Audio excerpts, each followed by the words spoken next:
Thank you very much. My father, our elders, our mothers, I want to thank you very much.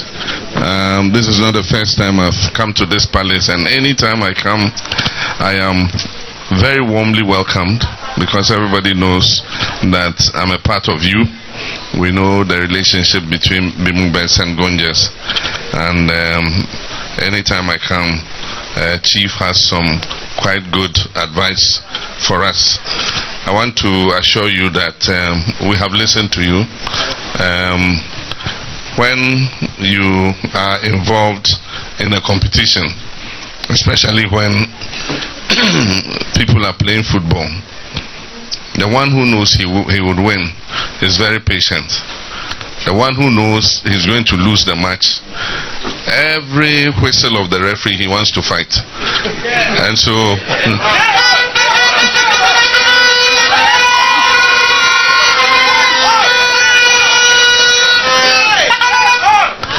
we know that we're going to win. And so we don't want any violence. We don't want, as Chief said, any basa basa. And so I can assure you, Chief, I'll send a message to all. We must be patient, and we'll win the election. We've been having some issues with the Electoral Commission, because we want the Electoral Commission to sit up and do its work properly. We don't want that on that day people will come out to go and vote and their names are not in the register.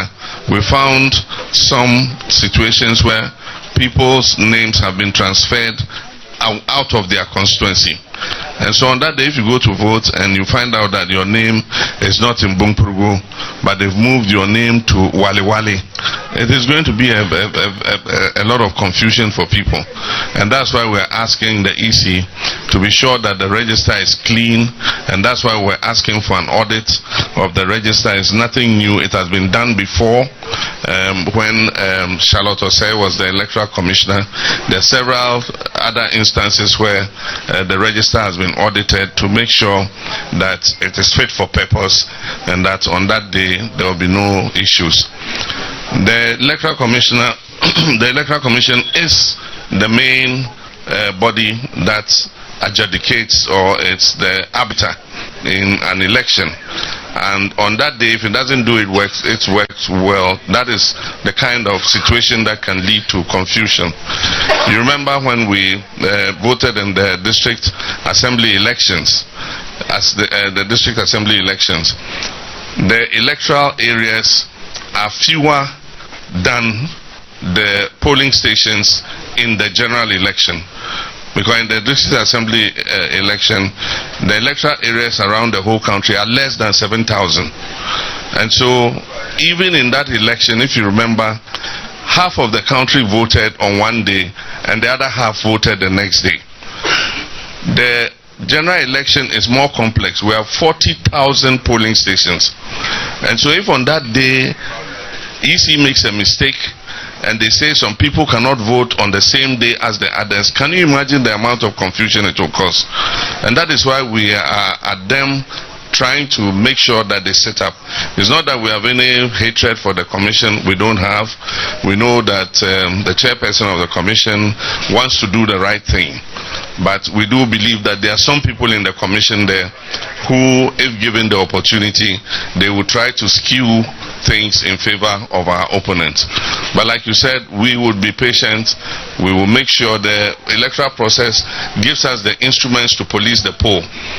And we've been assured that the manual tally or tabulation is what is going to be used.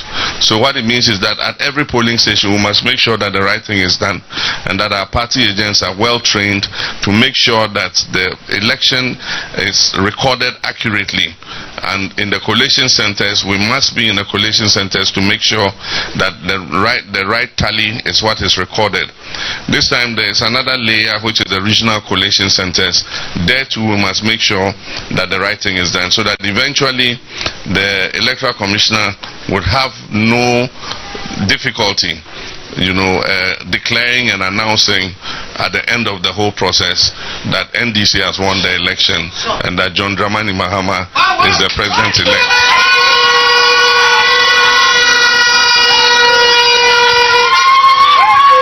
So I urge all our supporters to be patient and to approach the election with peace. Chief, all the issues that you spoke about, I just want to assure you that when we're sharing the national cake, B-Mobile will get its fair share. Already we have done that. Anytime we've been in government, if we're giving electricity, we make sure that our communities here are also connected to the national grid. I remember I was here with you and we opened the Bunkpurugu small town water system. I hear that the town has grown beyond the capacity of the water, so it means when we come, we even have to expand it so that it can produce more water, clean drinking water for the people. There are some things in our manifesto that we have promised that new regions must get, including a public university in each of the 6 new regions, or a campus of a public university in each of the 6 new regions. And so when we come into office and it gets to that time, we will consider favorably, the siting of that tertiary institution. Also, after every census, petitions are presented for subdividing districts and constituencies. Recently, this government attempted to go around and kind of try to start that process. But I believe that it's too late in the day for this government to be the one to begin the process. It has to leave it for the incoming government to go through that process.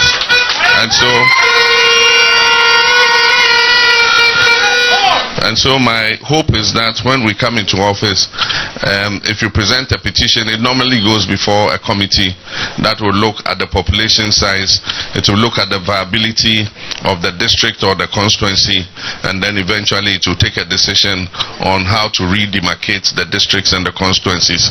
So when that time comes, of course, Chief, I'll let you know, so that if you present a petition, it will go before the committee, and my hope is that they will consider it favorably. We know that our people here are farmers, and in the past all the agricultural interventions have not been successful because they are not sustainable. The last government introduced the planting for food and jobs, but a lot of time the inputs, the fertilizers, the condem and other things did not end up with the real farmers. They ended up with people who were political, executives and so on and so forth. And so farmers, instead of getting the subsidized fertilizer, found themselves buying the fertilizer from other people who were putting their profit on it. And so this time we want to bring in a different system, which would have every single district where agriculture takes place would have a farmer service center, and everybody who's a farmer in that district would have to register. And when you register, they will come and visit your farm, they will measure your acreage, they will know what crop you produce, and they will know what you need for the farm. Each farmer service center will have 15 agricultural tractors with plows, harrows, planters, and everything that you need for mechanized farming. And so when the season is here, once you apply, they will come and do the farming for you. They'll give you improved seeds, they'll give you a fertilizer, they'll give you pesticides, and if you cannot pay for it, then they'll give it to you on credit. So when you harvest and you go and sell, then you come back and pay the little credits that they gave you, so that the next season they can extend assistance to you again. We're going to continue to do infrastructure. The Eastern Corridor Road was dear to the heart of Professor John Evans Atamils. May God rest his soul.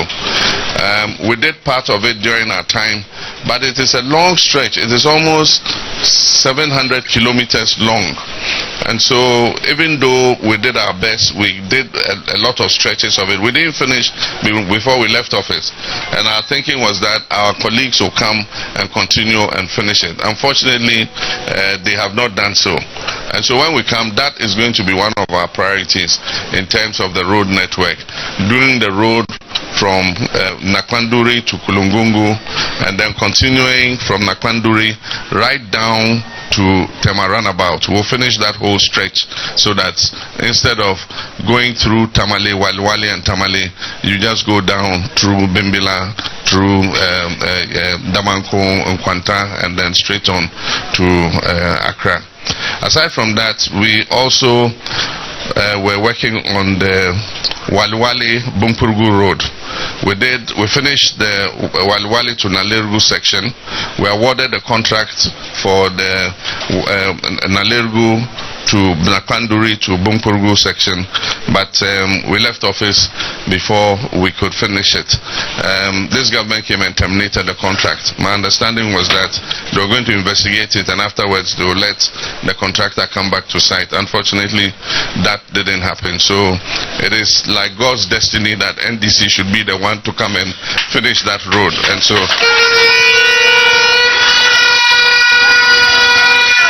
I can promise you that when we come, it will be one of our priorities. We have a lot of issues in our manifesto that will be beneficial, especially to our young people. Right now we have free SHS. The implementation is having many problems because it does not have dedicated funding.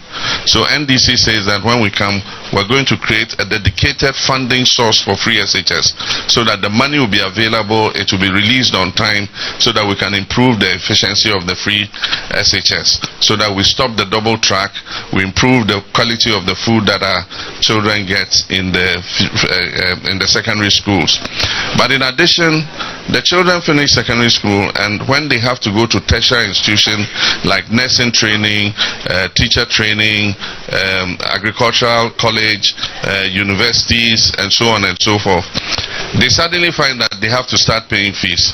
And sometimes the fees are as high as 3,700, in some places even 4,000. I'm talking about academic fees. I'm not talking about hostel and other things. But academic fees in most of the public university, it ranges from 3,500 to 4,000. And so government is saying that, look, why don't we absorb that amount? We've calculated it's about 300 million Ghana cedis. We're going to budget for it so that in the first year, when our children qualify and they go to school, they are able to go easily without dropping out. There are many people who get admission letters but don't go to school because their parents cannot afford to pay 3,700 cedis. And so we're going to make sure that they go in the first year without any fees. We will give them the money to pay the fees so that everybody is able to take up his place in higher education. In the second year, the student loan will kick in. And so the student loan trust will give them money to pay the fees. And then when they come out and they have found work, then that loan will be deducted gradually until they finish paying it. So that's the arrangement we have in order to make things easier for our children who go through higher education. For those who drop out, then technical vocational training is what we are offering. And under the National Apprenticeship Program, we will give free vocational training to those who want to be hairdressers, dressmakers, plumbers, carpenters, masons, whatever you want to be. We'll pay the master to train you, so that you also get a skill to go into the world of work. There are many things. There's the Women's Development Bank, where our mothers can keep their money, and when they need money for trading and all that, they can go and borrow at very low interest rates. Apart from that, we're going to launch a very strong fight against armed robbery, because the insecurity is affecting normal life in our country. Our mothers go to the market, when they're coming back, armed robbers block the road, steal their phones, collect the small capital that they have. And so we're going to equip the police and the security services so that they can protect us. We'll give them vehicles, we'll give them bulletproof vests, we'll give them the weapons and ammunition that they need to be able to protect their citizenry. Because with the 24-hour economy policy we want to introduce, we need absolute safety and security for people to be able to go to work at whatever time of the day. We want this country to work 24/7 instead of working for 8 hours and going to sleep. If others are jogging, we must be running. If others are running, we must be flying. So we must move faster than other people, because our country is a country in a hurry. We have a growing youth population and we cannot afford to go to sleep. Unfortunately, 8 years has sent us backwards. Everything that this government inherited, they've not been able to look after. Hardship has come over the land. They borrowed in between 2019 and 2021 $11 billion. I mean, if I had $11 billion when I was president, this country would be a very different country today than it is. now. But unfortunately, that money has gone into consumption. Instead of fixing the roads, instead of providing, modern educational facilities, instead of fixing the railways and all that, we need about $1 billion for the Western Railway line. We could have done that Western Railway line so that they can bring bauxite and manganese to the Takrady port. There's a lot of transformational work we could have done with 11.5 billion. But unfortunately, it's been squandered. It has put a debt on our heads. All of us owe today 767 billion Ghana cedis. And Chief, if they decide to share it amongst all of us, you Chief sitting there, you owe 20,000 cedis. All of us, that's 200 million. I also owe 200 million. All your elders here, including Queen Mother, we owe 200 million if they share the debt amongst all Ghanaian citizens. And so the time has come to change. If you are going on a journey and you find you're on the wrong road, what do? You have to change course and find somebody who knows the road. And it's NDC who knows the road.